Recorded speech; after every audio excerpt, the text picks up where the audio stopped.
पहले Shao Shuai ने अचानक आकाश से एक बड़ा अग्निगोला गिरते देखा। उत्सुकता से वह आगे बढ़ा, लेकिन वहां उसने एक एलियन अंतरिक्ष यान देखा। उसने तुरंत कैमरा उठाकर रिकॉर्ड करने की तैयारी की। अगले ही पल अंतरिक्ष यान अचानक गायब हो गया। शाओ शुआई को स्थिति देखकर उलझन हुई। अचानक उसे अपनी पीठ पर ठंडक महसूस हुई। जब उसने पीछे मुड़कर देखा तो उसके सामने एक एलियन खड़ा था।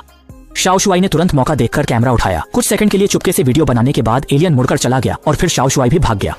उस दिन से उसे अलौकिक शक्तियां मिल गईं।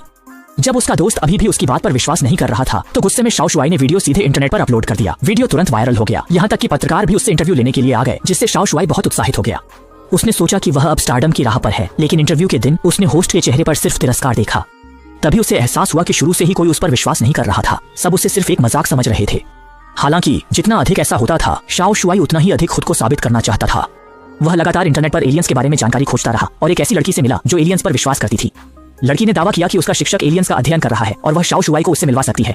हालांकि जब वे दोनों वहां जाने निकले तो उन्हें पता नहीं था कि एक रहस्यमय संगठन उनका पीछा कर रहा है। शाओ शुआई डर गया और भागने लगा, लेकिन अगले ही पल एक लड़के का अमेरिका के एक रहस्यमय संगठन द्वारा प्रयोगशाला में चूहे जैसा अध्ययन किया जा रहा था। वह घबराहट में था और जैसे ही किसी का ध्यान नहीं था उसने तुरंत ताला खोल दिया। हालांकि जब वह वहां से जाने की तैयारी कर रहा था उसने देखा कि छोटी मेई भी वहीं कैद थी। छोटे शुआई ने तुरंत उसे भी बचा लिया।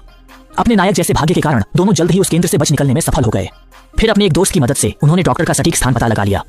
तीनों तुरंत हवाई जहाज से उसकी खोज में निकले, लेकिन उन्हें नहीं पता था कि यह सब उस रहस्यमय संगठन की चाल थी। उन्होंने पहले ही छोटे शुआई के शरीर में ट्रैकिंग डिवाइस लगा दिया था, जिससे तीनों जल्दी प्रोफेसर तक पहुंच गए। डॉक्टर ने तुरंत भांप लिया कि कुछ लोगों का पीछा हो रहा है और उसने फौरन उनके शरीर में लगे ट्रैकर को नष्ट करने में मदद की।